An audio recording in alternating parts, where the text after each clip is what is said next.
na may nakausap na siya nagagawa ng kanyang kautosang patayin, di umano, ang tatlong opisyal ng bansa, wala po kayong hawak na ibang ebidensyang may kinausap na nga siya.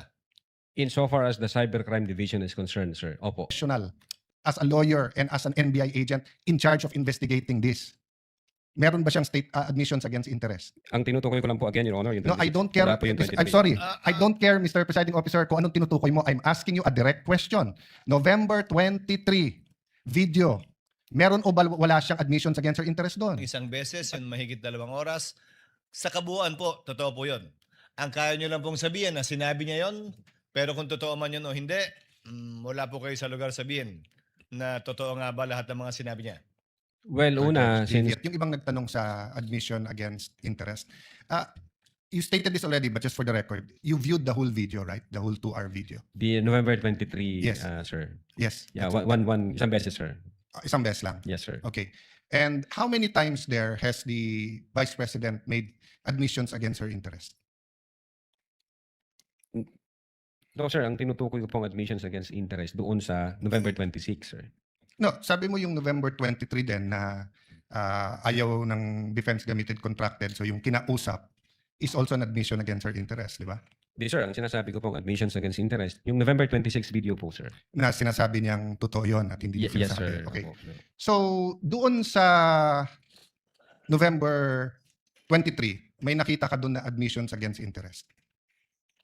Insofar as I'm concerned, na ni-reiterate niya. Hindi, not reiterate. Siguro, para malinaw, in your mind, or as a lawyer or as an NBI agent, what is an admission against interest? Yun nga po, yung ini-explain ko po kanina. Ito po yung isang bagay na ginawa ng isang tao na... Hindi ginawa, sinabi. Oh, sinabi Kasi ng, it's admission eh. Apo, sinabi ng isang tao na ikakasira niya. But then, instead of denying na sinabi niya yon, inadmit pa niya ito, ni-reiterate Okay, niya. very clear yon. And you and Agent John Mark Kalilong said that the basis of the investigation was the November 23 video. The basis sa inyong affidavit of investigation sa nag-file ng kaso is certain portions of the November 23 video. As well as So, the November, as well as the As well as October 8. other evidence. Okay. Apo. Sa November 23, ilan ang admission niya against interest?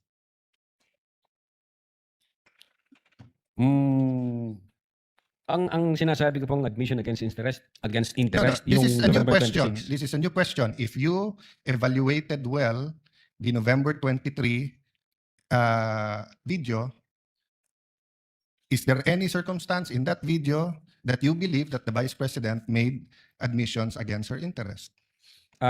Plain ho yung utterances niya doon, Your Honor. Yung nakita lang ho namin, yung utterances niya. Insofar as I'm concerned, yung admission against interest nangyari nung November 26. Mr. Witness, sagutin niyo na lang ako. Lahat ng admissions are utterances. Yes, sir. Okay? Admissions is verbal. 'Di ba? Hindi to yung parang admission sa court. Pwede mo i-admit yung documentary evidence, pwede yung object evidence, pwede yung statements. When we talk about admissions against interest, especially in context of what we're talking about, may statement na laban sa interest niya. Yes, sir. So tinatanong ko dun sa buong video, meron ka bang nakita? Wala.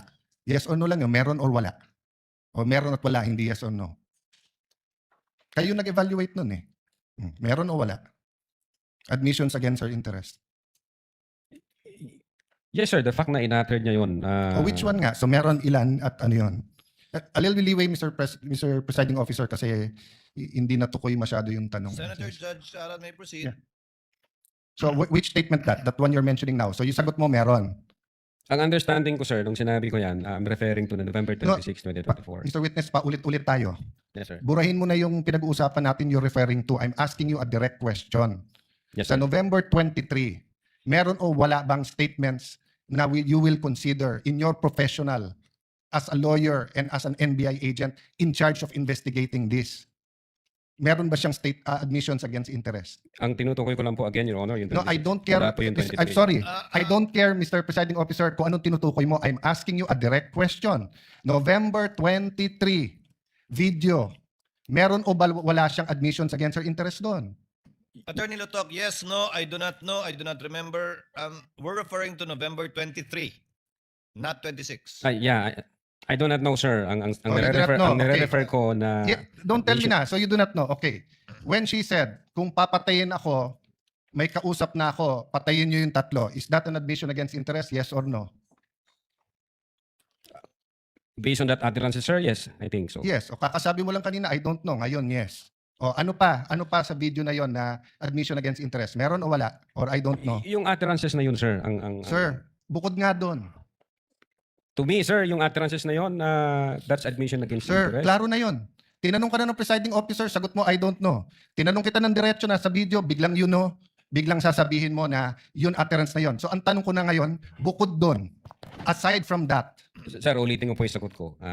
no, you don't need to answer. Yung sinabi ko po na No, I'm admission asking against you, interest. aside from the utterance, the statement, na kung papatayin nila ako, patayin sila, is there any other utterance during in that video that you would consider admission against In so far interest? as I remember, wala na po yun. Wala na, okay. When the Vice President said, yung pinamigay sa DepEd, isn't that an admission against her interest kung may pinamigay?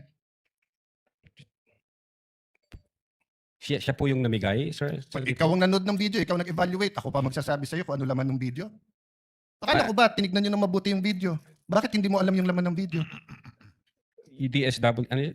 Sir, pwede ko pong tingnan yung sinasabi No, niyo. no, so you Specific. do not know what the alaman ng video?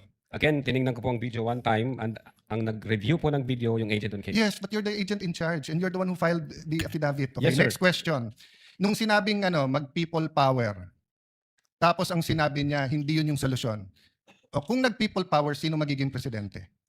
Kung Siya, nag-people sir. power at mawawala ang Pangulong Marcos, sino magiging presidente? Siya, sir. O, so hindi ba admission against her interest din? Siguro sa interest niya, maging presidente. Pero ang sinabi niya, wag. I think so, sir. Okay. So I mentioned 3. So my next question. When you have an admission against interest, do you take the whole admission or you can cut it up into parts? Again, Your Honor, yung If my admission against interest is 1 sentence or 1 paragraph or 3 sentences, can you take 1 sentence and say yun lang yung admission and the 2 other sentences are not? Can you divide I it think up? it should be the whole, sir. The whole sentence. So the whole sentence niya, nung sinabi niyang kung papatayin ako, is pinagbibintangan niya yung tatlo na papatayin siya. So if you say it's an admission against interest and you believe it, you also have to believe na papatayin siya nung tatlo. The same thing, if you're going to say na namudmud siya sa DepEd, ang sinabi niya galing sa First Lady yung pera. So you're also going to have to believe that.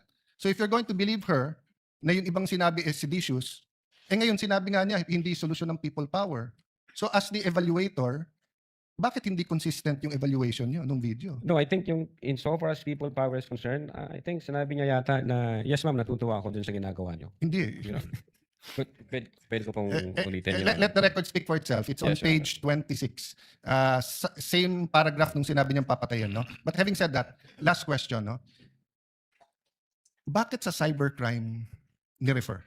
Ba't hindi sa anti-terrorism or sinabi mo meron intel group? Bakit sa cybercrime? Your Honor, may cyber aspect po kasi yung violation. Okay. What are the aspects of the alleged threat? One is the cybercrime grave threat. The other one is a possible assassination threat, right?